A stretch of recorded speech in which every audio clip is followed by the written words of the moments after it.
Okay, so into something new. I would like to put up on the screen, if I could, the Air District slide.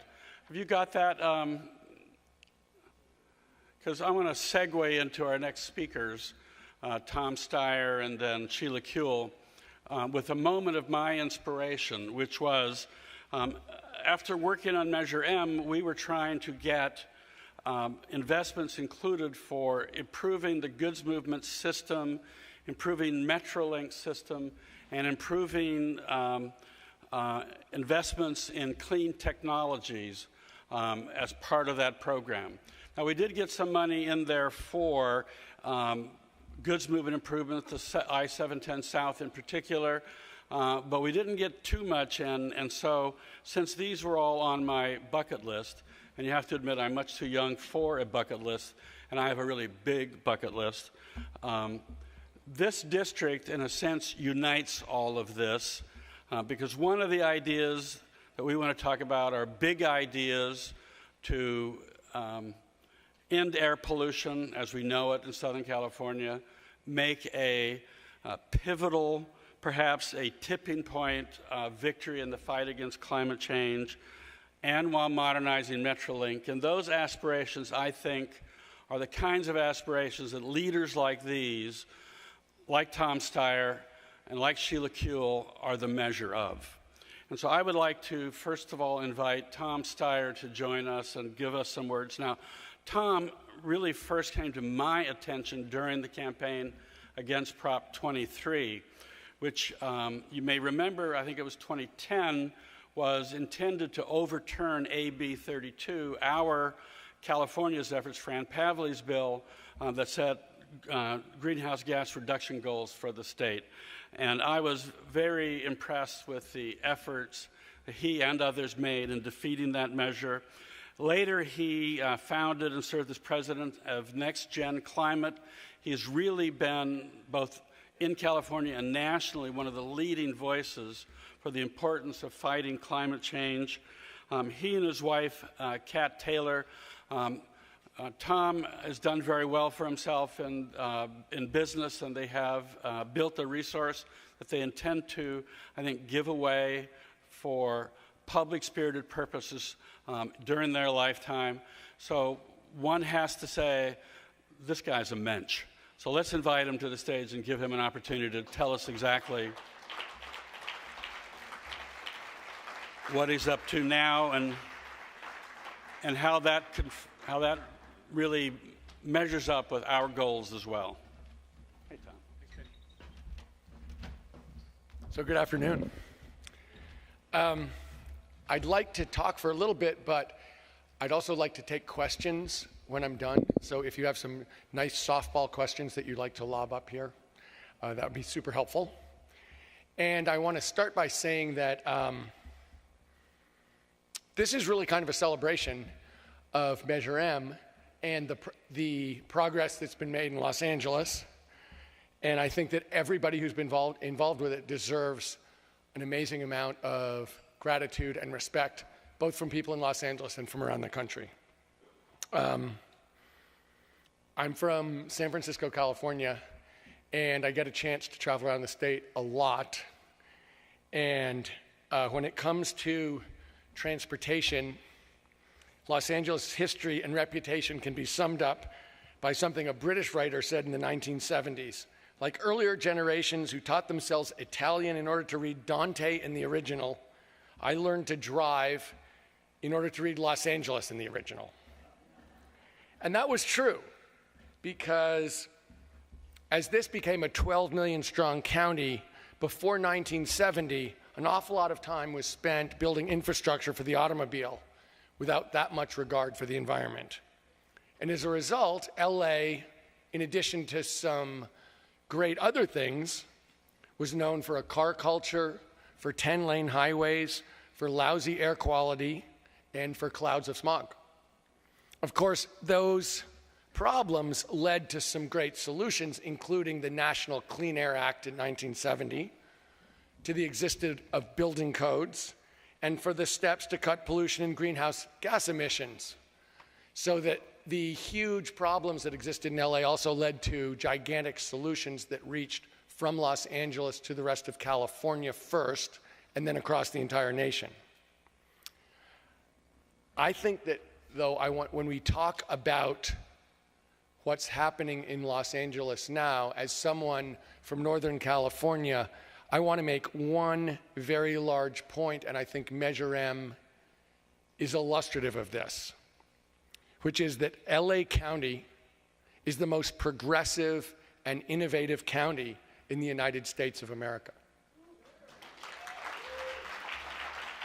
As a Northern California, I hate to say that, but I really do get a chance to go to almost every city, certainly in California, but almost all of them in the United States. And Los Angeles, as a result, I think, of some really fantastic broad-based leadership, is crushing it. I know that Sheila Kuehl is here, and I know that the supervisors in general are a much underestimated force for good in this county, in this state, in this country. But I also have seen leadership here in some places, the DWP, the water treatment plants, the MTA, the leadership in the city and county of Los Angeles, I promise you, is extraordinary compared to every other city and county in California and in the United States. And I will say, look, I live in Northern California. San Francisco and Silicon Valley are way behind you right now. They are following. And I think that they're just sometimes when major metropolitan areas hit their stride for kind of a golden era. And it's a whole bunch of things coming together, specifically leadership. But if you think about Paris in the 1920s, I really think, I don't know if everybody in Los Angeles can feel this, but LA is really in a golden period right now, and it's a golden period when there's a vacuum of leadership around the country, so it's even more important than it would otherwise be. So what I'm saying to you guys is, since you're on this streak, put the pedal to the metal. Because we're talking the environment and clean energy, we're talking about what happened with homelessness and affordable housing, economic and environmental justice. I know that transportation is at the top of the list. I know that that's what we're talking about today, but I don't think you can separate transportation from housing. I don't think you can separate transportation from clean air and environmentalism. I think when you think about making major changes in a locale, it's one big question about efficiency and justice. So I think you might as well, hey, when it's great, pat yourselves on the back and try and accelerate. I do want to talk a little bit about what it means to clean up our environment on the local and state level. Transportation accounts for 39% of our state's GHG pollution, compared to just 19% for electricity generation. So more than twice. So all the talk that we hear and all the time that we spend and all the concern about renewables and storage and more flexible grids, all of which is super important. We're at a place now as a state where that's down to 19% and obviously going to continue to go down every single year. It's 39% in California of greenhouse gas emissions. It's 27% nationwide. It's 20% worldwide, so you get a sense of what we've done. The LA County transportation emissions are 8% of total state emissions of any kind. So the bottom line is that greening our vehicles and our transit system is an essential step to minimizing our carbon footprint. Zero emission transit is where we're going. And yet, if you look around the country, if you look to Washington, D.C., we're not going to get the leadership we need in terms of making the changes that we're going to have to make. which is an incredible opportunity for people who want to lead, like the people in LA. So the idea of expanding the subway system, the idea of eliminating emissions from the 2,300 buses by 2030, those are things that are going to lead. I think the other thing that has got to be true here, we are going to have to create hundreds of thousands of clean energy related jobs. We're going to have to focus on those jobs to make sure that they're distributed throughout our communities. And we're going to have to focus on those jobs to make sure that they're good paying union jobs. When we think about building a clean city and county, or if we think about building a clean state, or if we think about building a clean country, we're going to have to think about it not just in terms of what we're doing in terms of greenhouse gases. We're going to have to think about what it means, particularly for poor communities and poor kids in terms of air quality. And we're going to have to think about making sure that we do it in a just way in terms of job creation and job distribution. If we don't do that, I don't think we'll get it done, but I think that we shouldn't get it done. This is one big question that we're facing in terms of creating the kind of society that we want, and I don't think we can separate these different questions. I know that Mayor Garcetti recently joined with mayors from a bunch of cities, including London and Paris, to pledge emission-free cities by 2030. The idea that it's amazing. The idea of banning gasoline or diesel vehicles from large parts of Los Angeles in the next 13 years, so they wouldn't be permitted to come down. If you think about that, it's going to be very hard to own an internal combustion engine if you're not allowed to go all over the city. So I think the other thing that is going on here that is a critical economic part, that is a critical air quality part, and is a critical for greenhouse gases, has to do with the ports of Los Angeles and Long Beach, where I know there's a new Clean Air Action Plan that's designed to address air quality throughout Southern California. I also know the Port of Los Angeles and the Port of Long Beach are amazing economic drivers for this region. They're top 10 globally as far as traffic, imports, and exports. They account for 72% of the import-export market on the West Coast, which is amazing, 32% nationwide. They support 1 in 9 jobs in Southern California, which is amazing. I don't think people really understand how significant they are.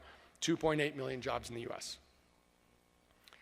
So in order to make this happen in a good way, when we think about cleaning up these ports, remember, they are right next to very populous parts of Southern California. The places near them are quite poor. They are places which traditionally have had terrible air quality with poor people who have suffered from that air quality specifically. And I think that as we clean up those ports and make it possible for those people to have much lower rates of asthma, much cleaner air, much better health, it is also going to have to be true that we make sure that we don't get rid of good paying jobs as we do it.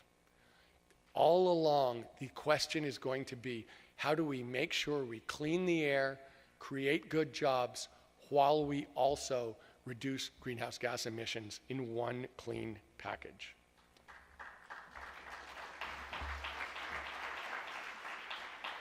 So, in thinking about this, you're talking about, I think LA has extraordinary leadership in a very broad way. I think Los Angeles also has a tradition of innovation and creativity, and I think that we're seeing that come forward across the board. So when I think about the 2008 Olympics in Beijing, so that was a huge opportunity for China to show off its burgeoning economy, the fact that it's the second biggest economy in the world with great advances. They also had to make sure that anybody whose license plate ended in an even number could only drive Monday, Wednesday, Friday, and people whose license plate ended in an odd number could only drive Tuesday, Thursday, Saturday, because the air quality was so bad. They had to shut down plants for a month before the election, but before the Olympics, because how do you compete if you can't breathe? It was an attempt to pretend that the air quality in Beijing wasn't nearly as bad as, in fact, it actually was. So I think of the 2008 Olympic Games, which I think in many ways did showcase the advances in China, were the last Olympic Games of the 20th century. And I know that Los Angeles is going to have the 2028 Olympic Games. In fact, my old roommate, Gene Sykes, has been the head of the committee to try and make sure that Los Angeles got them. And I think that you should think of those Olympics as being a chance to show off what Los Angeles is as the first major Olympic Games of the 21st century.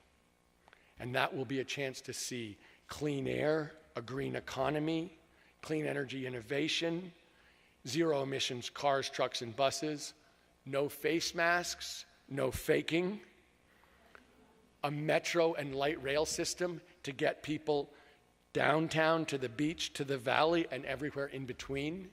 And I think that that will in fact show something that is happening in Los Angeles, which is this city can lead this state and this country in a very meaningful way, showing that doing the right thing when it comes to transportation and clean air and good jobs can be a model for how we move into the 21st century in a healthy, prosperous way.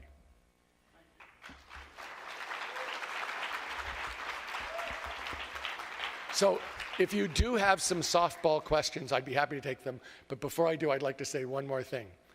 Even though I'm from Northern California, go Dodgers. I will never, ever root for a Texas team ahead of a California team. That is never going to happen. Okay. We were hoping that this can be a short question and a prompt answer.